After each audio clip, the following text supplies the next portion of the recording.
Hello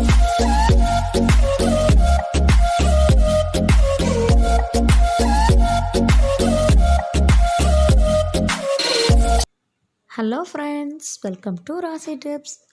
எல்லோரும் எப்படி இருக்கீங்க? நல்லா இருக்கீங்களா? இன்றைக்கி நம்ம ராசி டிப்ஸ் சேனலில் நம்ம பார்க்க போகிற வீடியோ என்னென்னு பார்த்தீங்கன்னா, பூண்டு ரொம்ப நாள் வரைக்கும் கெட்டு போகாமல், அதுவும் பூசா பிடிச்சி போகாமல் பொக்காக போயிடும் பூண்டு, அந்த மாதிரி இல்லாமல் ரொம்ப நாள் வரைக்கும் எப்படி ஸ்டோர் பண்ணுறதுங்கிறது தான் இந்த வீடியோவில் நான் உங்களோட ஷேர் பண்ணியிருக்கேன்.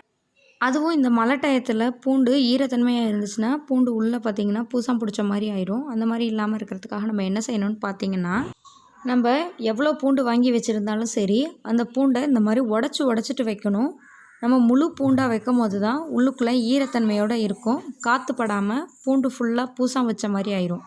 அந்த மாதிரி இல்லாமல் இருக்கிறதுக்காக நம்ம எடுத்துருக்க எல்லா பூண்டையுமே இந்த மாதிரி உடச்சி வச்சுக்கோங்க. நல்லா உதிர்த்து விட்டுருங்க. எந்த அளவுக்கு 1-2 உதிர்க்க முடியுமோ அந்தளவுக்கு நல்லா உதிர்த்துட்டு வச்சுக்கலாம். பூண்டு பற்களை உதிர்த்துட்டு வைக்கும் போது முக்கியமாக இதில் ஒரு சில பூண்டு பார்த்திங்கன்னா பொக்கு பூண்டாக இருக்கும். அதாவது பூண்டு காஞ்சி போய் அதில் ஒன்றுமே இருக்காது. அதில் இருக்கிற பூண்டு பார்த்திங்கன்னா பூசா வச்சு போய் இருக்கும்.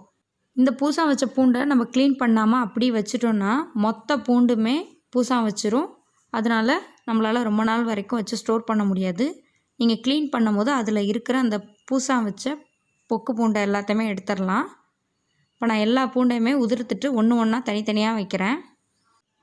இதில் இருக்கிற பூண்டு எல்லாத்தையுமே பாருங்கள், நான் எல்லா பூண்டையுமே தோலெல்லாம் எடுத்துட்டு க்ளீன் பண்ணிவிட்டு வச்சுருக்கேன்.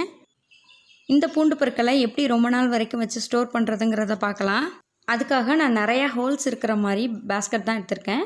இதில் வச்சு நம்ம ஸ்டோர் பண்ணும்போது ரொம்ப நாள் வரைக்கும் நம்மளால் ஸ்டோர் பண்ண முடியும். பூண்டு நல்லா காத்தோட்டமான பகுதியில் இருக்கணும். முக்கியமாக அதை வெங்காயத்தோட உருளைக்கிழங்கோட சேர்த்து வைக்காமல் தனியாக வச்சு ஸ்டோர் பண்ணால் ரொம்ப நாள் வரைக்கும் வச்சு நம்மளால் ஸ்டோர் பண்ண முடியும். செகண்ட் மெத்தட் என்னென்னு பார்த்தீங்கன்னா, அதுக்காக நான் மஞ்சப்பை தான் எடுத்திருக்கேன். அந்த காலத்துலலாம் பூண்டு வச்சு ஸ்டோர் பண்ணுறதுக்காக மஞ்சப்பையில் போட்டு தான் ஸ்டோர் பண்ணுவாங்க. அதுக்காக நம்மளும் மஞ்சப்பை எடுக்கணுங்கிறது இல்லை. காத்தோட்டமான காட்டன் பேக் இருந்துச்சுன்னா, அதாவது துணிப்பை இருந்துச்சுன்னா துணிப்பையில் போட்டு நம்ம அந்த உடச்ச பூண்டு பற்களை போட்டு ரொம்ப நாள் வரைக்கும் வச்சு ஸ்டோர் பண்ண முடியும். நல்ல காத்தோட்டமான பகுதியில் இருக்கிற மாதிரி பார்த்துக்கோங்க. ஒவ்வொரு தடவையும் சமையலுக்காக பூண்டு பற்களை எடுக்கும் போது ஒரு மரம் எதுலையாவது கொட்டி பார்த்துட்டு அப்பப்போ காஞ்சி இருக்கிற, அதாவது லைட்டாக காஞ்சி தன்மை இருக்கும், அந்த மாதிரி உள்ள பூண்டாக எடுத்து நம்ம சமையலுக்கு யூஸ் பண்ணிக்கிட்டோம்னா ரொம்ப நாள் வரைக்கும் நம்மளால் வச்சு ஸ்டோர் பண்ண முடியும். ஃப்ரெண்ட்ஸ், இதே மாதிரி நீங்களும் உங்கள் வீட்டில் இருக்கிற இந்த பூண்டை நான் சொல்லி தந்த மெத்தட் மாதிரி வச்சு ஸ்டோர் பண்ணி பாருங்கள். ரொம்ப நாள் வரைக்கும் வச்சு ஸ்டோர் பண்ணலாம். இந்த வீடியோ பிடிச்சிச்சுன்னா லைக் பண்ணிவிட்டு யார் யாருக்கெல்லாம் யூஸ்ஃபுல்லாக இருக்குமோ அவங்களுக்குலாம் ஷேர் பண்ணுங்கள். நீங்கள் இன்னும் நம்ம ராசி டிப்ஸ் சேனலை சப்ஸ்கிரைப் பண்ணாமல் இருந்தீங்கன்னா சப்ஸ்கிரைப் பண்ணிட்டு மறக்காமல் பக்கத்தில் இருக்க பெல் ஐக்கானை கிளிக் பண்ணிடுங்க. அப்போ தான் தினம் நான் அப்டேட் பண்ணக்கூடிய வீடியோஸ் உங்களுக்கு உடனுக்குடன் நோட்டிஃபிகேஷன் வரும்.